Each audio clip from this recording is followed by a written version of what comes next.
Hey guys, what's up? As you can see, we're not on the beach. We are in my fishing room. And so I'm going to show you guys some of the lures that I have and some of the stuff that we're working with. We're going to talk about a couple different styles and where, why, when, and how to use them. And then some of the brands of hooks and leader that I'm using. And then I'm going to show you guys some also just in my boxes of lures what I got going on. A bunch of crazy lures, stuff that is used in certain seasons, others that you probably won't use, and then stuff that you do want to bring if you're going to come down here, and just styles that you want to keep in mind when you're coming down here to fish. And at the end of this video, we're going to show you the knot that we were talking about, well, that everyone was talking about last week, asking me how to do from our video that we posted on YouTube last week, and that was the perfection loop.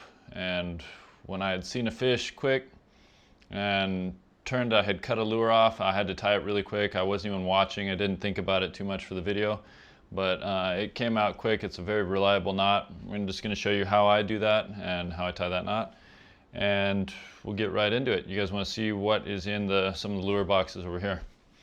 So a little bit of a mess, but yeah, we're going to grab a couple from here, a couple top water. These are GT ice creams.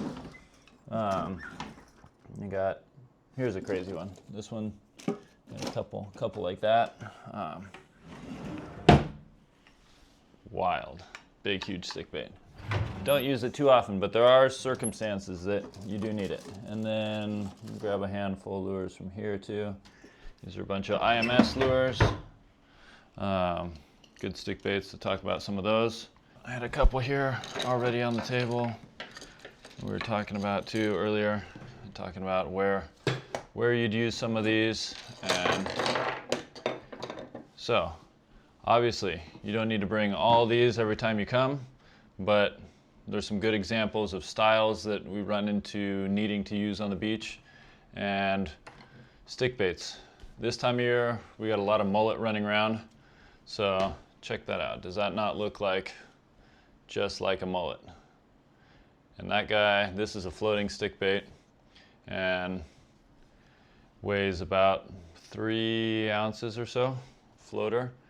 And I believe it's a 230 millimeter one, so I could be wrong. Could be bigger than that. It's big, so it's, yeah, about 9 inches or so. And perfect for on the surface, walking the dog on the surface. Looks like a wounded mullet up on top. That's a really good style to have in your bag. This is an IMS Solo, and I'll put the link to some of these brands and where you can go and get some of these things online. But the idea is have stick baits in your bag, have some surface lures, top water. We use a lot of GT ice creams. This is a heavier one. This punches through the wind. This is I believe this one's a 5 ounce. But 3, 4, 5 ounce ones are really good for skipping on the surface when the bait's jumping a lot on the surface. This is a 3 ounce. Color doesn't make a huge difference. I get asked quite a bit, like what color to use. I mean, as you can see, the range is pretty varied on color. It's a lot about the action. All these fish are focused on big splashes on the surface, chasing things. The roosterfish like chasing on the surface a lot, so you want to get that action going really fast on top. And talking about the splashing, we'll throw in poppers. I don't use a ton of poppers. A lot of guys like using them. I tend to be more of a stick bait guy, but if I do use poppers, it's something similar to this, like a pencil popper. Pretty sleek design. This is a blackledge ruckus, and as you can see, the mouth is pretty narrow on it compared to most poppers. Sometimes you get the big face poppers and everyone likes throwing those big things and working them. I get tired of working those things. I can't work them for very long. These you can reel really fast, and the face actually still makes a really good splash on them. So popper wise, I usually choose a thinner profile that I can work faster on the surface. And that way, if fish are busting one side or the other after I've made a cast, I can rip it in really quick still and make another cast on those fish without getting stuck in in the trench basically with a big face popper. So that's why I usually opt out of fishing bigger face poppers, even though sometimes they do have their place. You can draw a lot of attention with those huge splashes too, but it's a slower way of working, and you miss out on some opportunities by using them. This is a cool one. This is kind of a combo stick bait and popper, so it's like a diving swimming popper almost. This is an IMS one. I think this is called the Sub-Zero. You can check it out on his website. I'll put the link down there in the video too. Another really good stick bait that I have just started using this last year, and some of these are a little more on the pricey side, and those of you who like collecting lures and spending some money on really good quality gear that lasts, and you know, maybe it doesn't last if you get a really big fish that tears it off your line, but this has been a great one. This is a Siren Sorry Charlie. It only comes in one size. I believe it's a slow sinking or suspending stick bait. The action is great on it. Full through wire on this. The finish is amazing. Look at the color change on that. He sells them in quite a few different colors, and every color is pretty amazing. They're more like one of those lures you actually get them in person and then you want to go hang them on the wall because they're too pretty. But the action is really good on them. They cast really well too. So I've been super happy with these from Siren. So I'll put his link up too. They're good lures. Not cheap, but they're worth it. They're really good. And then these are a couple more solos, different sizes, just so you have a comparison. Size-wise, that big mullet one we were talking about. So there's the three sizes. I think there's a size smaller too, one more size smaller. But these are all floating style stick baits. These are really good models for doing a lot of what we do. And this is a similar thing, but it's in a needlefish pattern, kind of real narrow needlefish pattern, also by IMS. And that's a floater as well. So this we'll use like around Sierra season. The rest of these, roosterfish, jack crevalle, big needlefish, the Cubera snapper around the rocks, really like the action of those stick baits as well. And speaking of big Cubera snapper, that's when, if you guys were all wondering where this massive stick bait comes in. This thing is, I think it's 12 inches long and weighs, I don't know what this weighs, probably 6 ounces without hooks. Once you get hooks on it, it's probably 8. But yeah, this one was made just for me. Very cool. These are from Strategic Angler, and this is a Kratos. Massive lure. Expensive. Very cool lure. Very good action. Very limited places you would use a lure this big. It's more of just have a giant lure in your tackle box. But I have hooked fish on it. Have hooked really big snapper. I had one of the biggest Cubera snapper I've ever seen blow up on it and miss the hooks. And actually one of the only fish that made me flinch when he hit the lure. And I did a double take and set my feet before I went to set the hook, and he had already let go of it. But that's how big he was. He was probably, my biggest is 73. He was bigger than my biggest one when he came up and whacked it. So big fish. And you know, throw big lures, get big fish. But for now, let's go from this into, let's tie some knots. Actually, let me show you some hooks quick.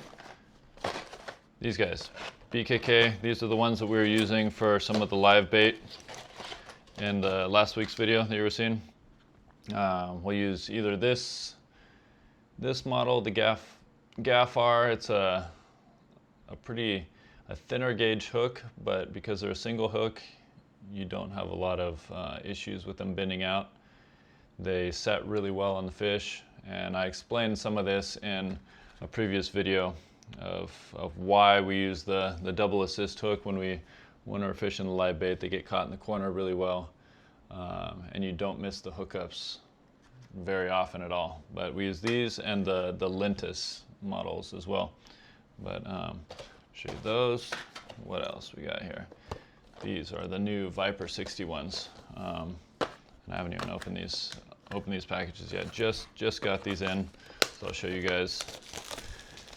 These Viper 61s are the next model off of the 41 version that they made, and I actually had talks with them and helped design these model ones as a beefier, stronger version of the Viper 41s.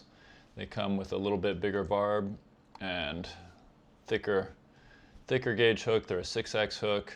All right, so these guys were designed for, mainly we designed them for a Cabosurfcaster snapper and big tuna on the boats and stuff, not getting bent out. The barb helps keep a lot of those snapper that are able to shake off. With a better barb, we keep them on, and haven't had any trouble bending them out. There might be some sea monster in the world somewhere that will bend them out, so I won't say they're bend proof because no hooks are bend proof, but they've done really well for me so far compared to the previous Viper 41s. And without boring you guys further with more talk of lure stuff, we're going to get into knot tying class. So I'm going to show you guys how to tie that perfection loop that I tied in the last video, how to tie it on a lure instead of just doing the loop. And we're going to move some stuff around here, put a light up so you guys can see, and tie that, because apparently I tie it different than a lot of guys on YouTube have done the tutorials on. So you can see another way to tie it, and I've gotten pretty fast at it, and it's pretty easy. I can do it without looking, and hopefully by the end of this you guys will practice some and you can do it too. So let's jump in. All right, here it is, guys, the perfection loop. The way I tie it, you take your line and you go underneath, you make a loop underneath and away from you, and you pinch it just like that. And then what you're going to do is, when you go to tie your lure on there, you slide your lure on there, come over the top, kind of as if you're coming over your thumb, right there. And then you come around again, and you're going right between those two loops. And it's almost like you're pinching off this loop here with your tag end, and then you use your ring finger to hold that line in place. This is your main line. You're going to open this up big enough to put your lure through top to bottom. And what I like to do is I'll grab like this, and then I'll just move that around the lure instead. And then take your main line, pull it all the way down.